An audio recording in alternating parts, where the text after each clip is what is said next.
All right, it looks like we are off to the races. Welcome along, everybody, to this very special RCR Biometrics webinar, everything that you need to know. Now, I'm just going to preface this and say that I am a digital Luddite, so I'm going to be sitting here. I'm going to be the backseat driver of this thing. So as everybody comes on in, and I've got two fantastic people to explain what's going on. And that, of course, is our wonderful Paul Brennan, regular host here at RCR, aviation absolute extraordinaire, and of course, great friend to you all, and a person who's around on the backstage passes quite regularly. And joining him is Stephen Sykes from Tech Tuesdays. And of course, Stephen has got the coolest car that any cool kid and any cool cat could ever wish to have. So they are going to be sort of pretty much running the show. Right, I'm going to hand it over to you, boys. This is a huge topic, Stephen. So let's start, like any good topic, at the beginning. Tell us a little bit about biometrics and where we got started with this. Every time people say that, I can't help but think of the sound of music, but there will be no singing here. You'll be pleased to know. So this is a problem, biometrics, that started a very long time ago. And I don't care who you say you are, everybody judges everybody by how they look.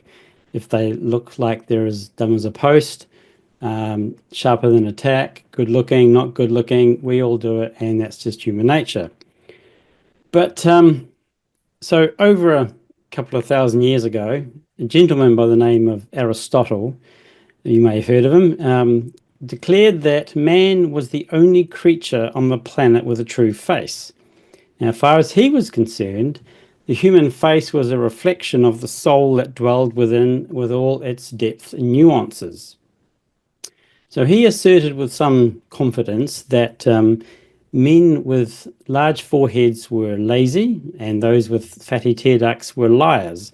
And he wrote a book called The History of Animals, which he wrote a long list of attributes that he came up with, including things like men with large foreheads are slow to move, while people with small foreheads are fickle. People with straight eyebrows were sweet, but if the brows were arched, the person would be cranky, funny, or jealous, depending on which way they curved. And then green-eyed people were cheery, and people who blinked a lot were indecisive. And he came up with a bucket load more. So this was basically palm reading for your face. And this so-called science of judging a person's inner self from their outside is called physiognomy, or a US pronunciation would be physiognomy. So Aristotle's judgments do seem to be definitely made up. That said, they did get the attention of some Victoria-era thinkers.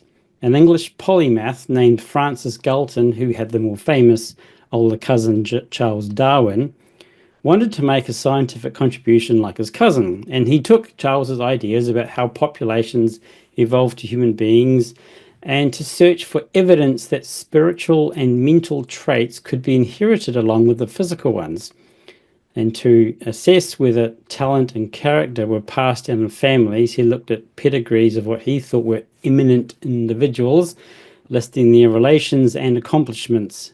However, he didn't think about societal status, class, and the greater spectrum of opportunity that the rich and famous get.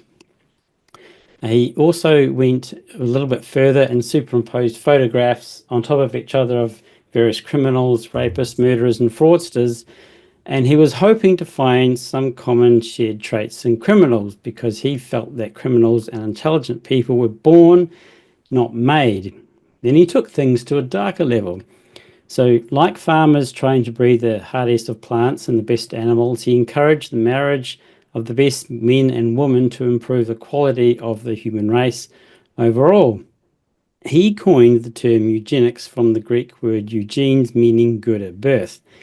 And this kind of thinking was very popularly taken up by the Nazis and other academics. Then a French records clerk named Alphonse Berthelin, working at a police station, did things a bit differently. He proposed taking measurements of each criminal's body as a way to determine one criminal from another. There are 11 points on the body, so the distance between the eyes, cheek to cheek, length of the index finger, And this was instituted in Paris in 1880. And he is actually the person who invented the modern mugshot, one from the front and another one from the side. And of course, there's a bunch of issues with this. So had he take measurements from someone who doesn't want to be measured? And then there's variations with how the measurements are taken, particularly if they're done with different people. And in 1903, fingerprints became the standard after two similarly sized prisoners were mistaken for each other and actually happened to have the same name. Then Glayton tried to analyze fingerprints, hoping to find evidence of the theories, but couldn't find diddly squat. Now, others got involved after time, and in 1920, a Harvard anthropologist named Ernest A. Houghton did analysis of 13,873 criminals and 3,203 civilians across America in his 1939 book called Crime and the Man, which consists of over 400 pages. He concluded that crime is not an exclusively sociological phenomenon, but is also biological. And he also suggested that repeat offenders should be, quote unquote, permanently incarcerated and on no account should be allowed to breed, and felt that with more study you could figure out what types of human beings are worthless and irreclaimable and what types are superior and capable of biological and educational improvement. And he felt that crime could therefore be eradicated and war could be forgotten. Now, I said earlier that while the Nazis made eugenics infamous, what gets much less attention in history books is that Native American and black women and who were considered feeble-minded were sterilized against their will in the USA as recent as the 1970s. Now, fast forward to September 2016. Three guys, Richard Swartz, Juan Tuantat, and Charles Johnson, were discussing a tool that would make it easier to judge people. And they originally figured that you could enter in an email address or a social media handle or even a photo of someone into a search tool, and that would make a report about everything that could be sucked off about them online from websites and wherever data could be located. So basically, already a lot of modern day researchers were trying to prove the merits, one way or the other, of physiognomy. And in fact, Juan Tuantat said that he believed in genetic determinism, and he had scoured the internet for a whole bunch of studies and found things like fat face, where a 2013 study from West Virginia University had trained computers to predict a person's body mass index and other aspects of their health based solely on a photo of their face. And of course, we have other things now like China, where the Independent published a story called China Wants to Give All Its Citizens a Score.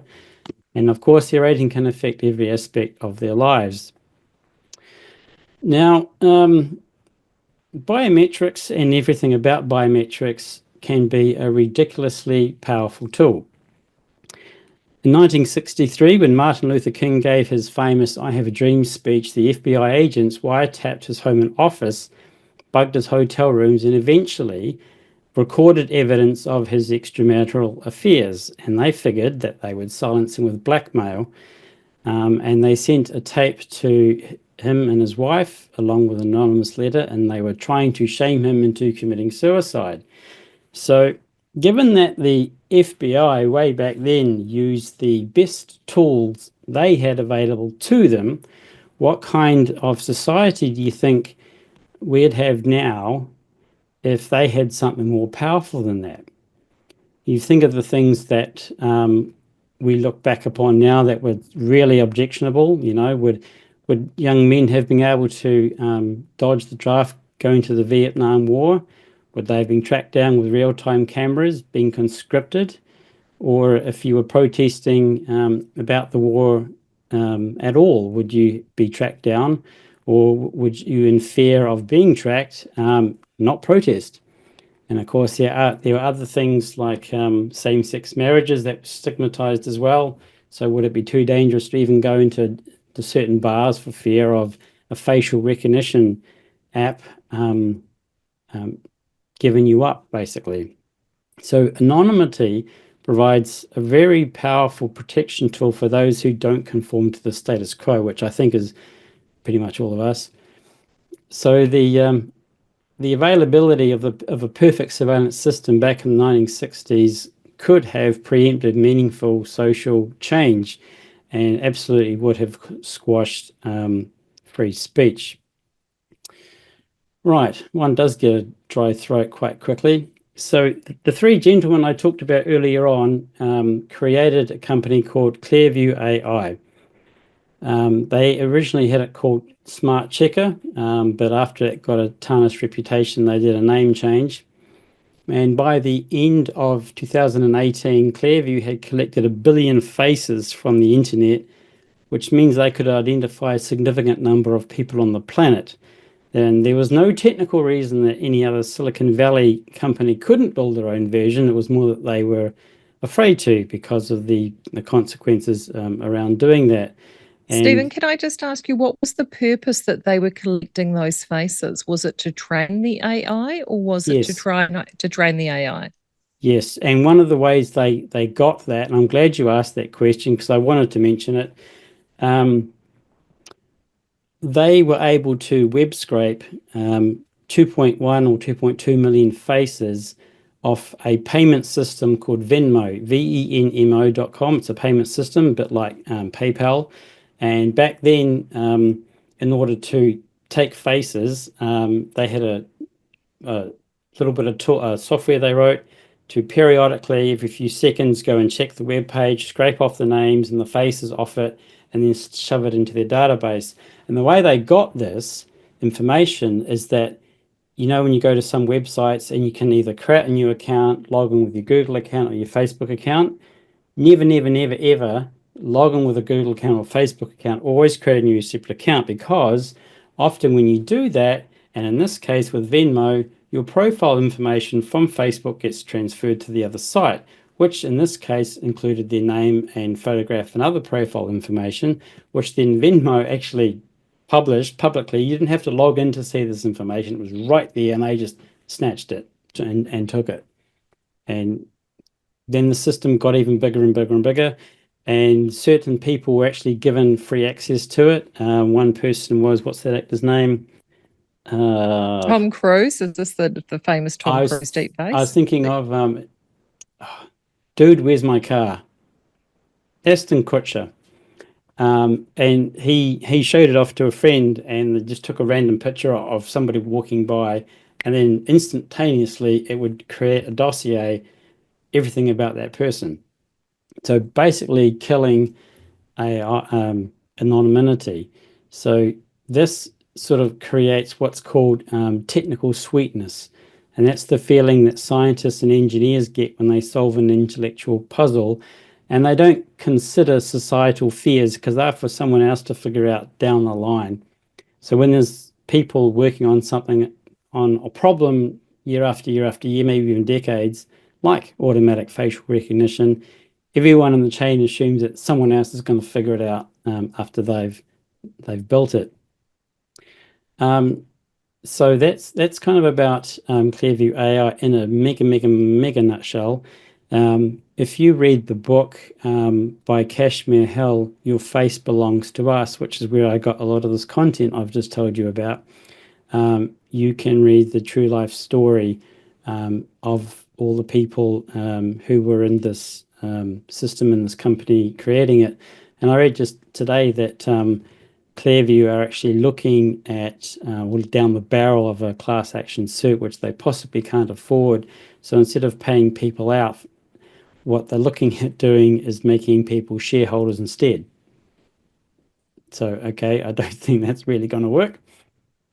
And one of the massive risks that biometrics introduces, and we only need to go back as far as 2015, when crackers breached the US Federal Office of Personnel Management, and they do background checks, and they stole 5.6 million fingerprints of government employees, which I guess you can divide by 10 to get the actual number of people that affected.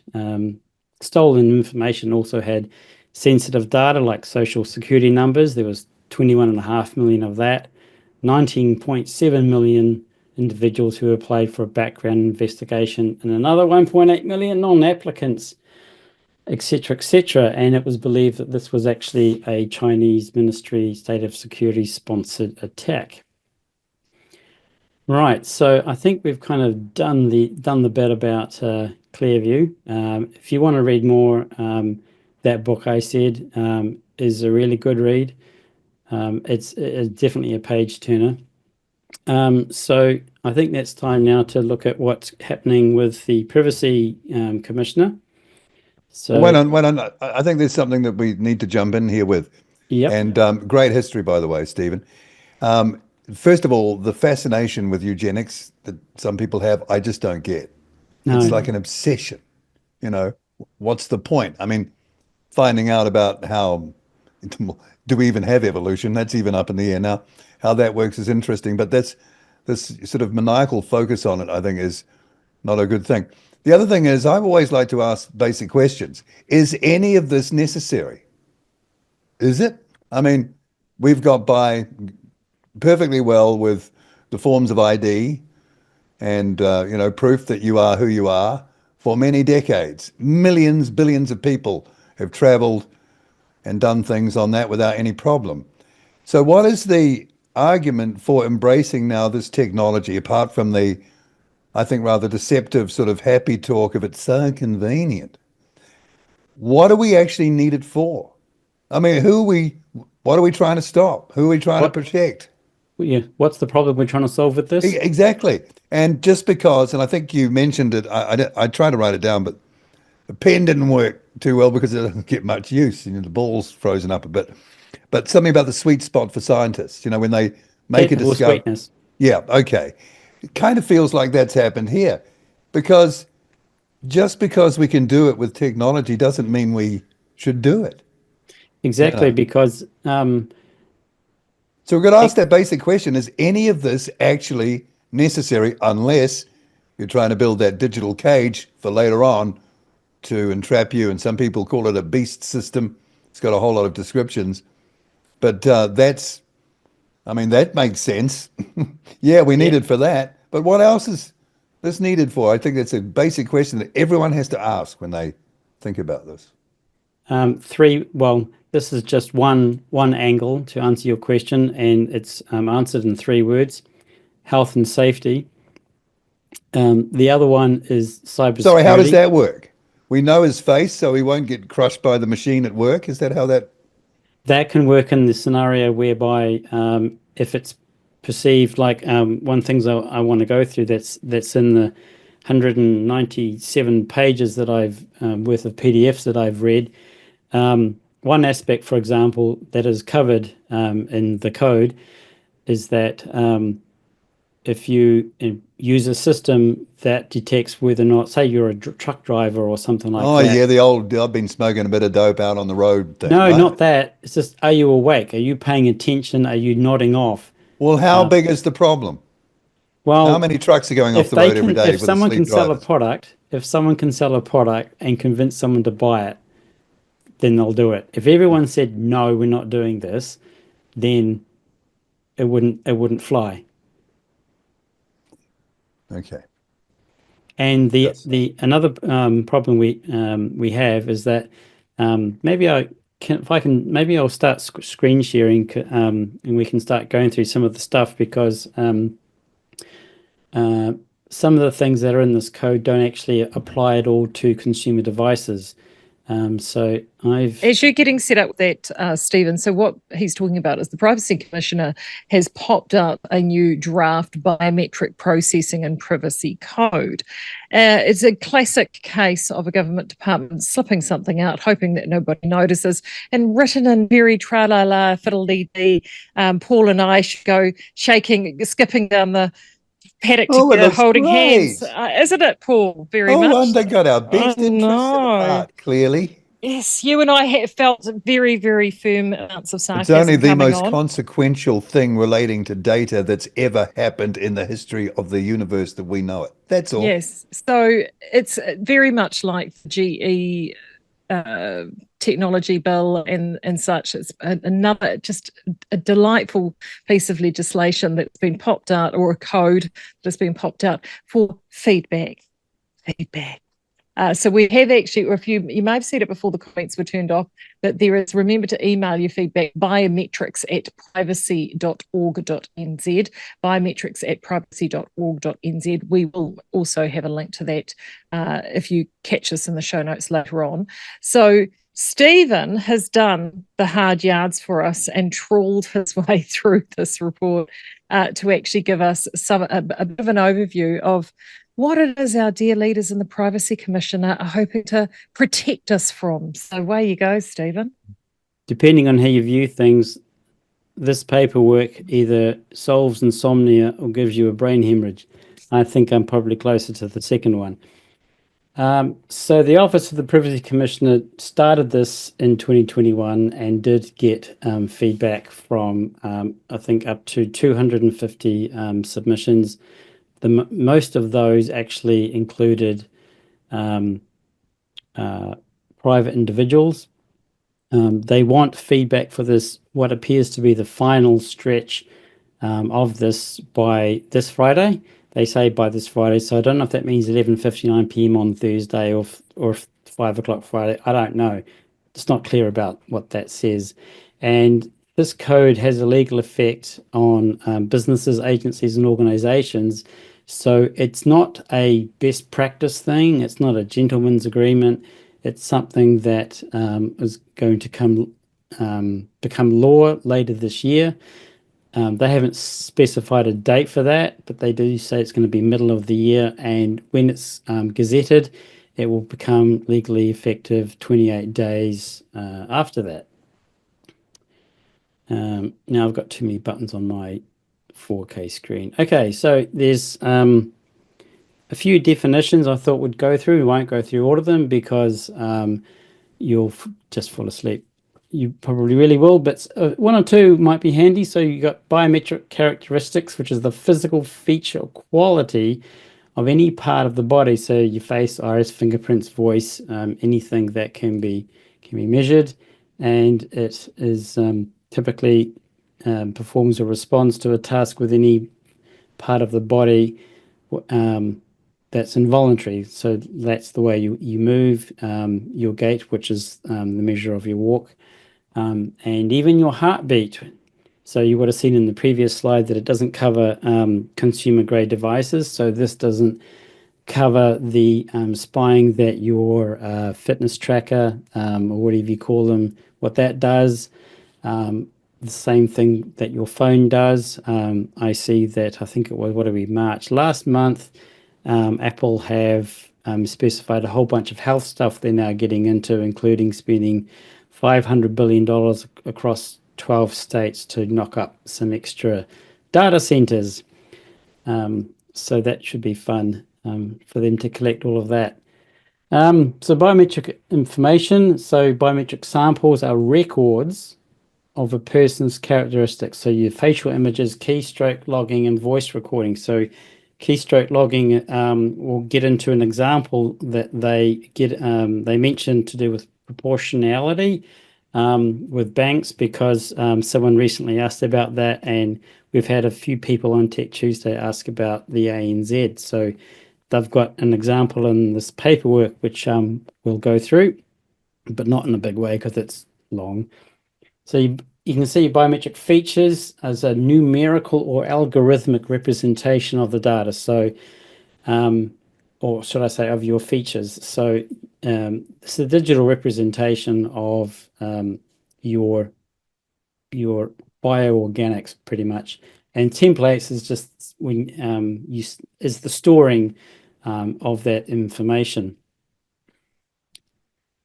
Okay, there's a fancy term called biometric categorization. So this involves collecting health information and could possibly infer your personality, the mood, your emotion, your intention or mental state, which, given that some of the interesting brainwave development things that the WF are looking at, doesn't bode well. Attention tracking, so that's paying attention if you're driving machinery, just making sure you're not nodding off. If you're somebody who's got a job where that could be introduced, then that's completely okay under this code. And then demographics is the other part of biometric categorization, including age, gender, ethnicity, and other things as well. Good luck pinning down the gender. Yeah. Okay, so this is why we have a little bit of regulation here. Interestingly, this is not actually really done by other countries. We seem to be fairly unique, perhaps, at doing this. So this is trying to address cases that raise significant privacy concerns, because this is when you've got that biometric information that you're trying to learn something or infer something about a person, like gender, sexuality, political affiliation. People have, tried to study all that stuff. Oh, and I read in Your Face Belongs to Us that researchers even tried to prove that gaydar was an actual thing, until other people looked at the research and pointed out a few flaws with their studies. One thing I read which kind of raised an eyebrow was that part at the end there: to tighten or loosen the rules in line with society's expectations and experience. Now there's a moving target. Yeah, I was just about to say, who gets to decide what is the line? Exactly. Well, I think people who decide what is normalized, disinformation, hate speech, etc. Those geniuses. And I think as more technology gets normalized, so for example, anyone who's been using Face ID on an iPhone since version 10, their face gets blasted with infrared light every few seconds to construct a 3D representation of their face, so the phone can be unlocked. So as more of that thing is normalized, and it's probably going to be something potentially that younger generations have, because they can just grow up with it. It's normal. It's always been there. But for us, we have been on the point where we never had any of that stuff, and now we're like bathing in it, so we can see the two environments very clearly. But when you're being born and growing up in it, it just seems normal. And like, what's wrong with you old people? So does that feature, Stephen, replace, just putting in your password? Yes. Well, how hard is it to put in the freaking password? This is leveraging people's incredible laziness, isn't it? Yeah, and convenience. They said so. One of the questions from the chat, Stephen, is asking, is this not being done by other countries? So are we being used as a test case? Are we being an incubator for this? I wouldn't say so much, because I'm going to have to refer to my notes. And when I say notes, I'm talking the PDFs I printed out and scribbled over with a highlighter in a lot of places. They do make specific mention. I'm wondering if I can quickly locate it, where they reference the EU and some of the safeguards that they have implemented. So in that respect, I would say the EU just canned Romania's election, so probably not.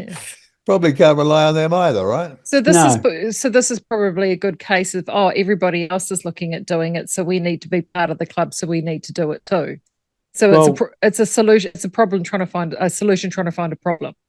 We do need to be having the conversation around biometrics, because some of the things that they've put into the code addresses people just like willy-nilly.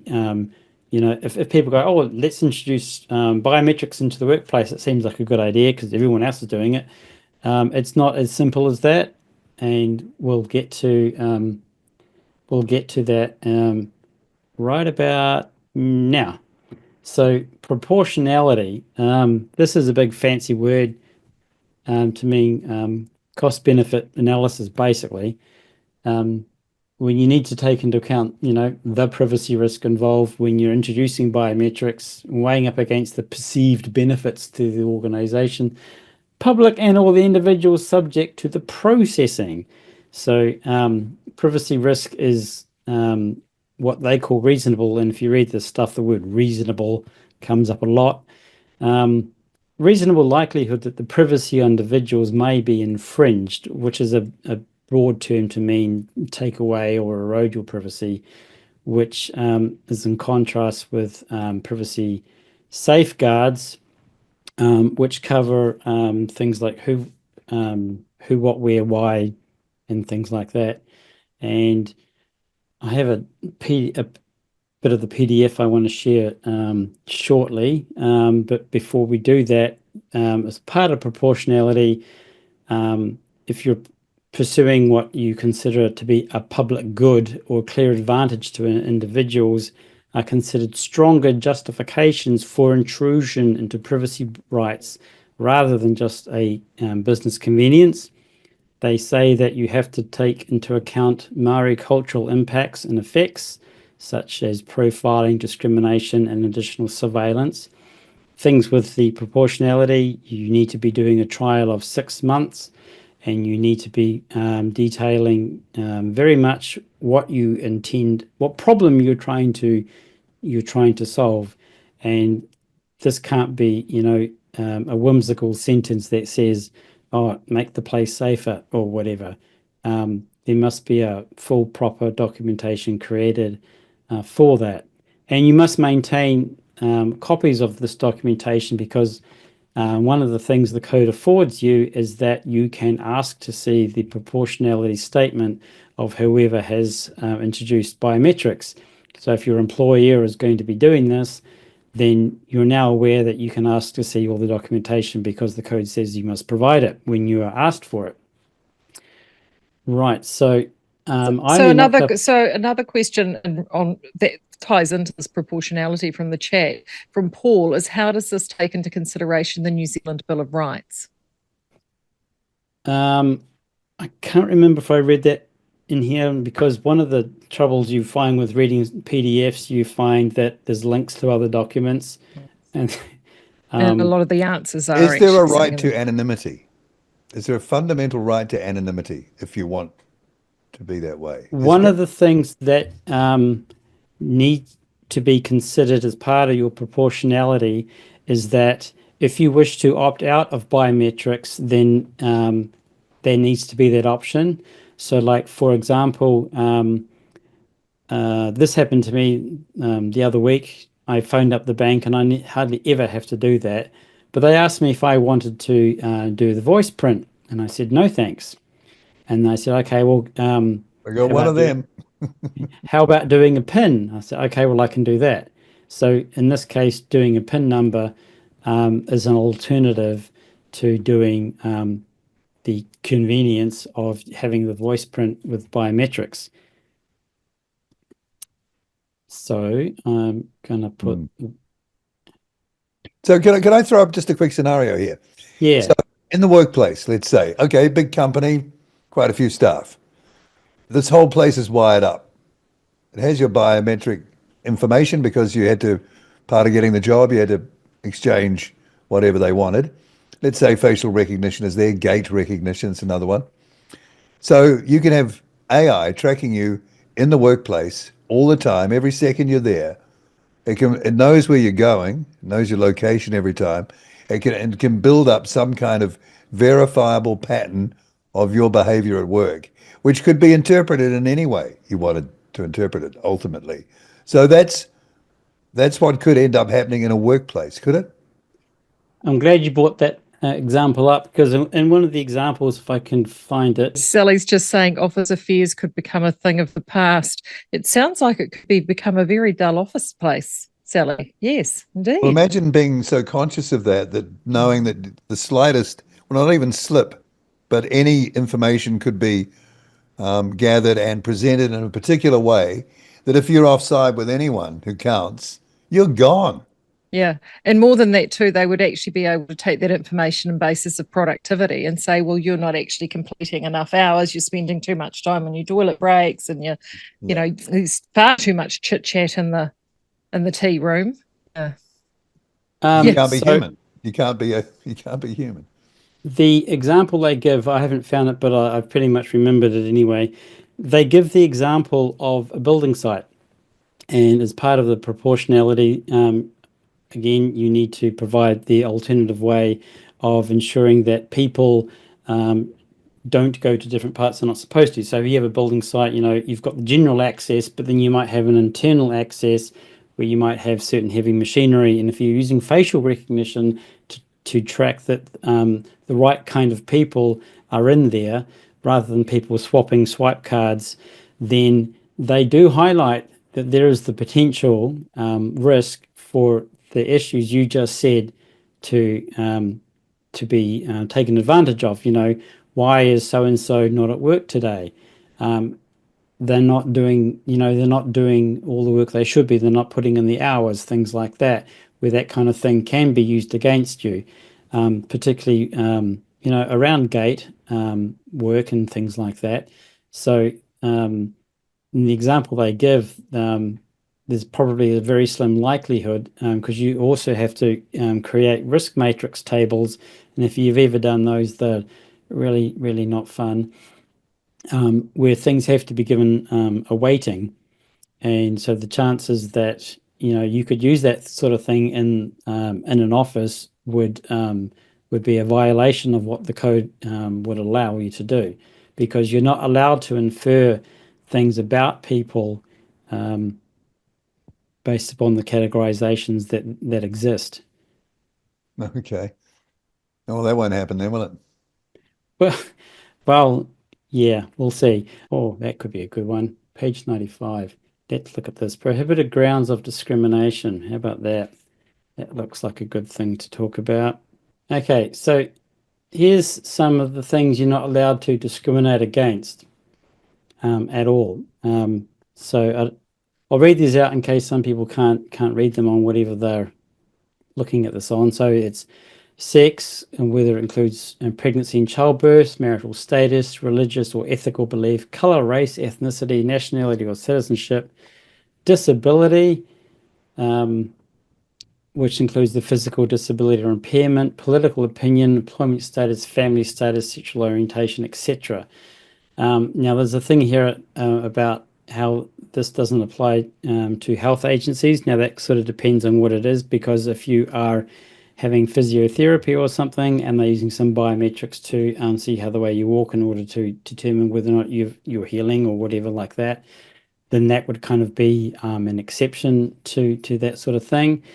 There is a real kicker, which about health and other health. Oh yes, actually the one issue that people have submitted with respect to exceptions for health agencies is that of insurance agencies. So what kind of things might insurance agencies place upon somebody in order to lower their premiums? And I know that's already a thing. You and I talked about it ages ago, Paul. Was it AMI or something like that? You had that app you could stick on your phone that would monitor your driving, and you'd get discounts on your premium and things like that. Even though you never had an accident.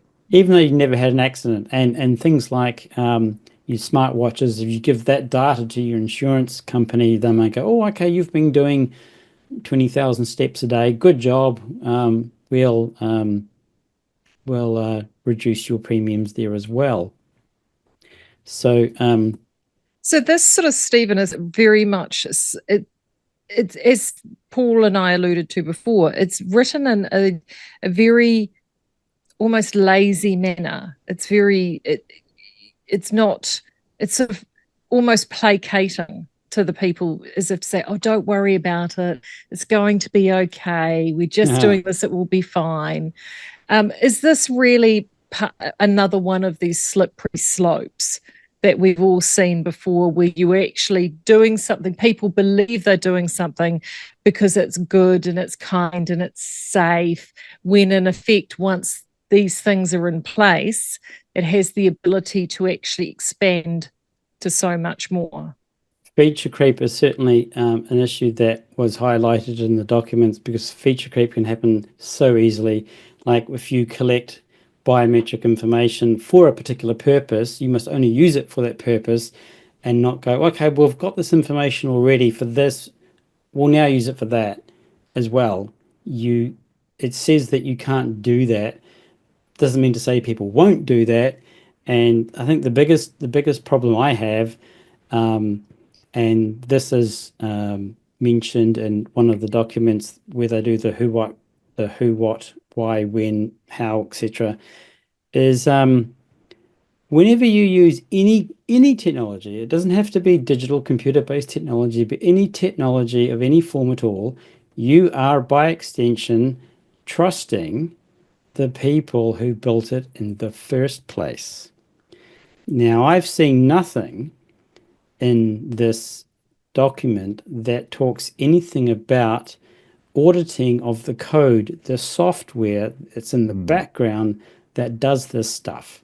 That said, the devil's advocate answer would be to that, or the counterclaim argument, gambling machines are not open source code, but there is a third-party auditor that checks that out, because if you were somebody who developed these machines, you could basically walk into a TAB or whatever and use it as an ATM, and, push down two buttons and pull the lever a few times and it pumps out $200.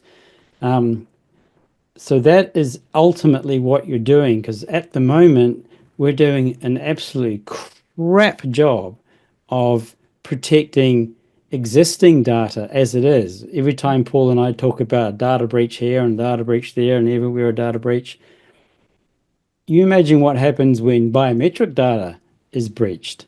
Now, it does say in the code that biometric data is not to leave New Zealand unless the country that is going to has quote unquote similar, whatever the hell similar means, laws to what New Zealand has, particularly around the Maree issues. One of the things I read was that with respect to Maree, the moko that they have, even though a facial recognition system may not be analyzing that, they're extremely sensitive to that even being looked at by a system that is capable of doing facial recognition technology. So if you're thinking of identifying as someone else, that might be a good time. So when you submit feedback, there is one thing I read, which when I read it, my brain went, what? And then I was thinking, okay, try and think of a non-nefarious interpretation of this, and I had trouble. So we're going to go pull that out if I can find the so right while you're doing that, document. Stephen, the biggest thing is, again, if you're listening to some of this and you're thinking, you're feeling an email coming on, if you feel mail coming on, you can send that to biometrics@privacy.org.nz. That's biometrics@privacy.org.nz, and put your thoughts down on paper to them, and what your concerns actually are. Who is going to hold this data? How is this data going to be safe? How is this data going to be protected? I know firsthand, directly, that things like the scan-in QR codes, we were assured that data would never be used for anything other than that purpose. Well, I've got the court documents at the time and a court house to prove that is not the case.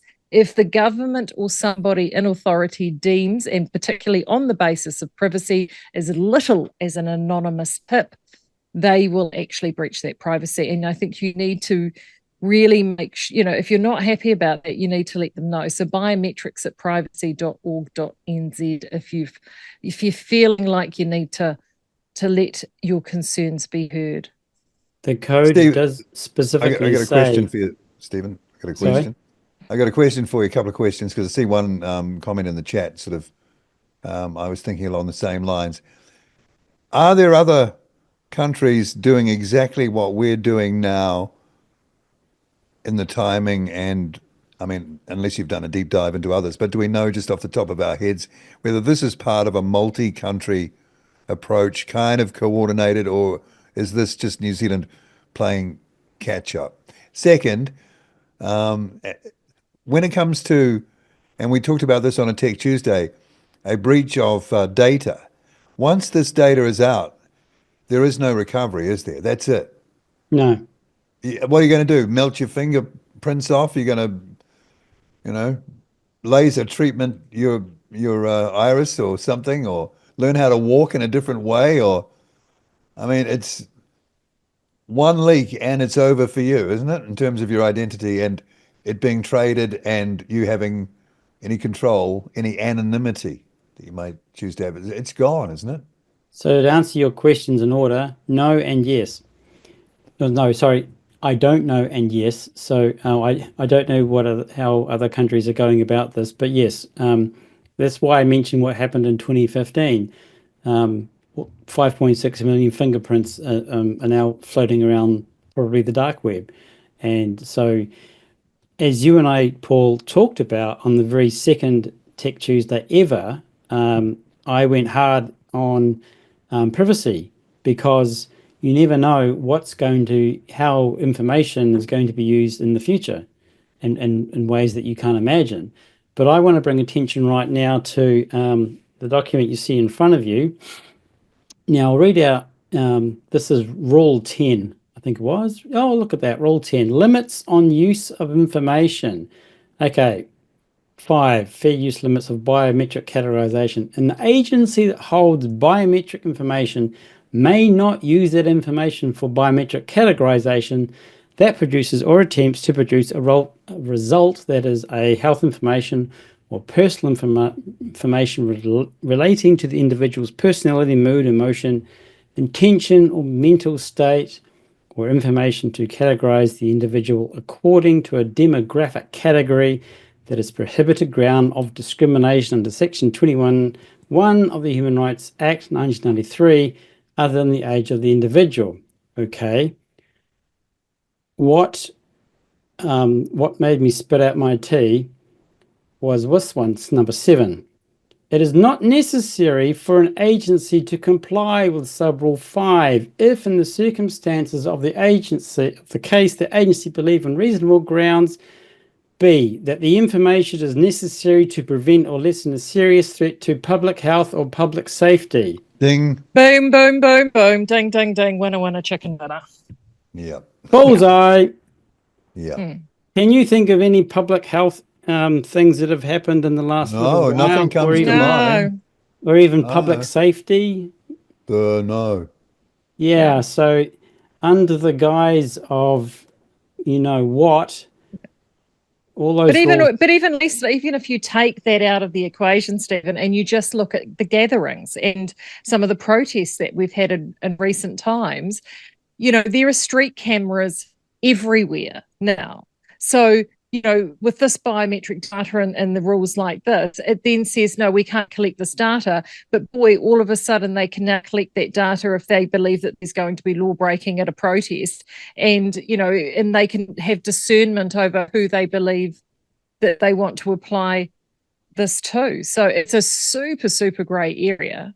Absolutely. And in the way they get away with a lot of things in the USA, the Constitution and others prohibit the collection of certain information, but that's okay because big tech companies have hoovered it up, because most people are using defaults on all their technology and it's sucking all the data in. So they just, we haven't collected the data, the big tech companies have, we'll just go ask them.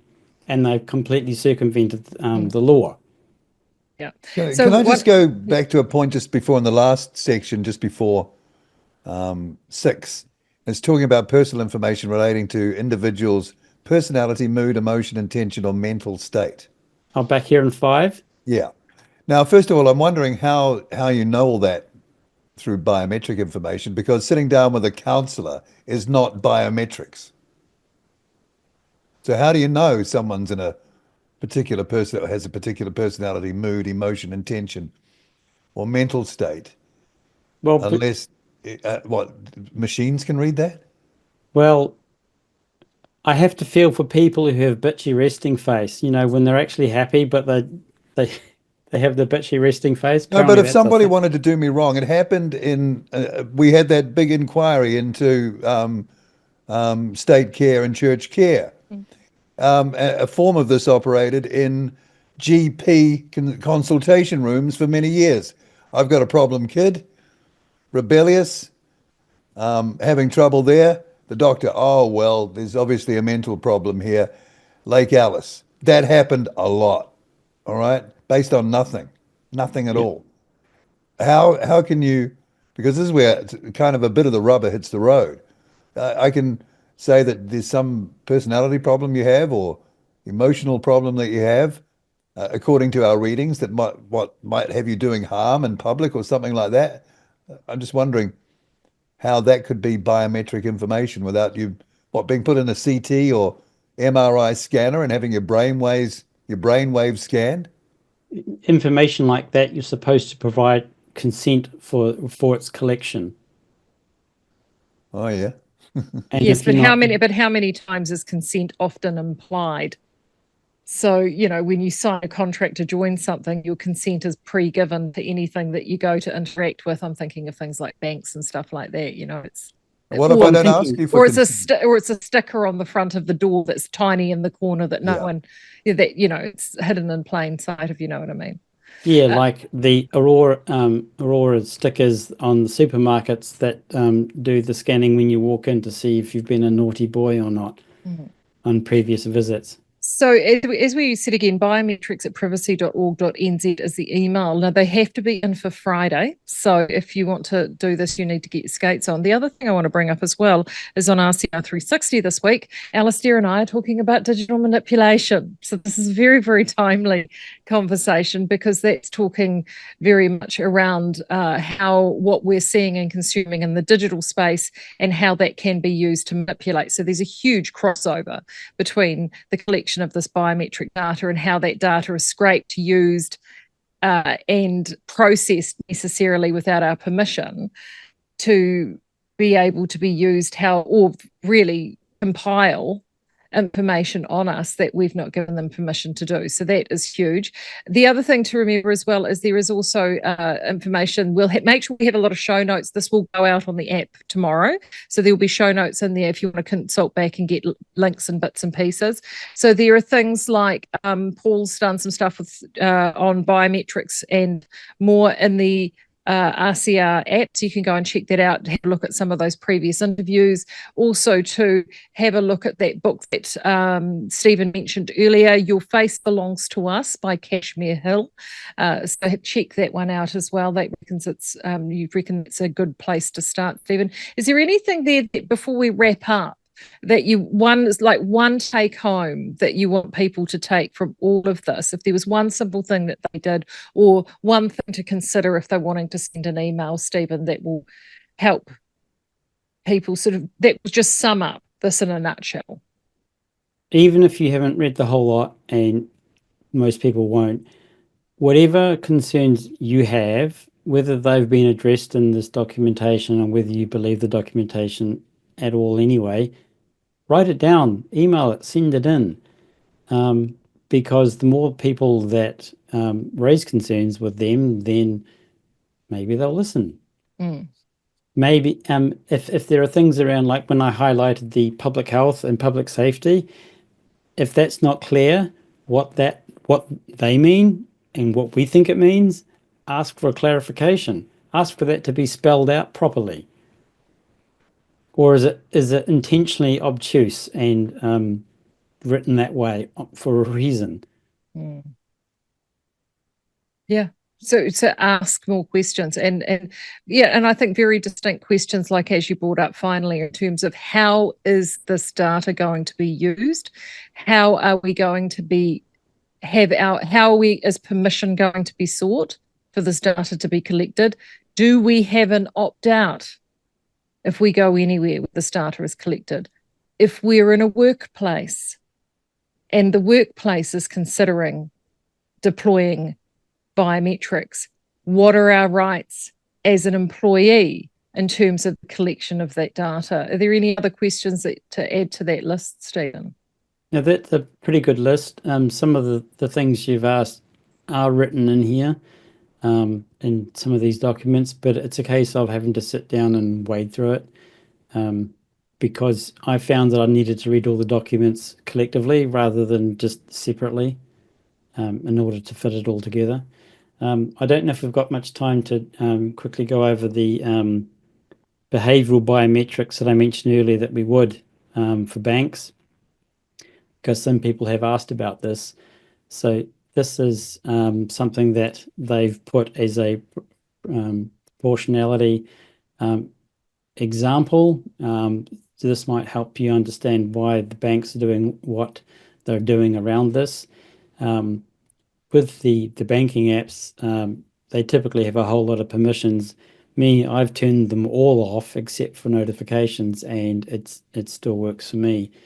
And hopefully it does for you as well. So this is on page 64 of one of the massive documents that I printed out. What was this one called?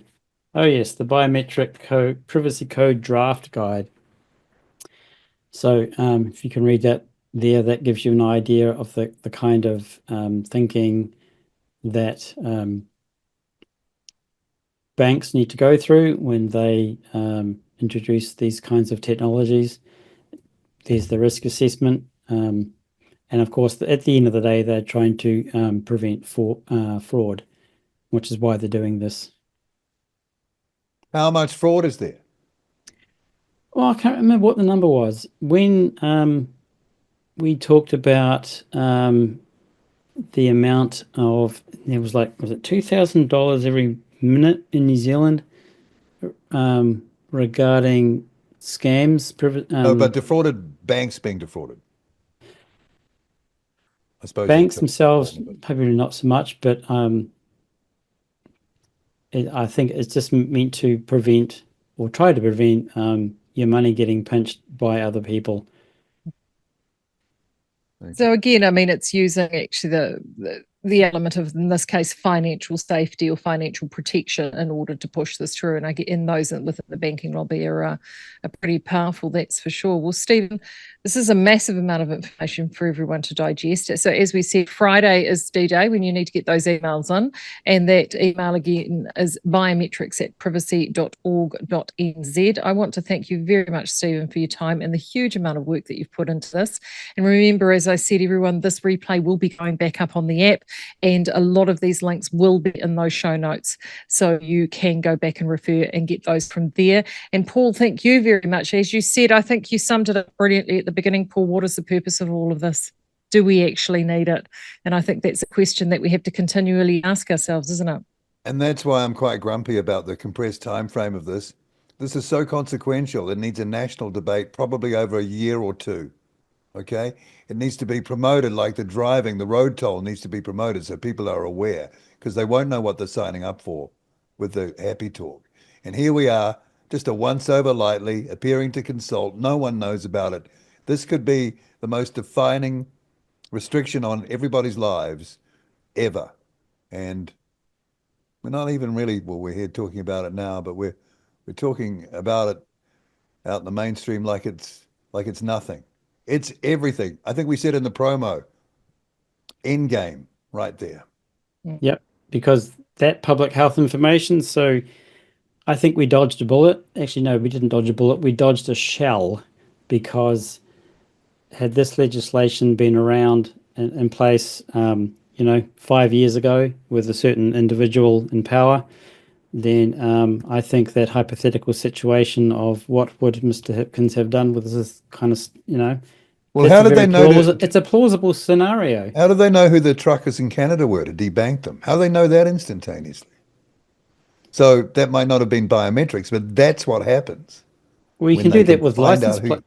License plates can give you a heads up on that. And actually, it's not biometrics, but I've seen various reports where people going into car parks, and there's a camera facing at your vehicle to do license plate recognition to make sure that you're not there for more than 2 hours or whatever the parking time is.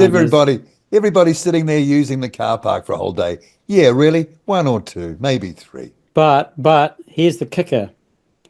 When you leave, there's another camera looking at you that's supposed to note when you leave. The thing is those systems have been failing to notice when you leave. The exiting camera doesn't notice, so it thinks you've been there all day long, pretty and much. then you're in trouble, right? I And see. then send you an infringement notice, to which then people have to, if they've got time, they can push back about it. Well, how do Other you people prove it? go, whatever, I'll just pay the bloody thing. I don't have the time to chase all that up.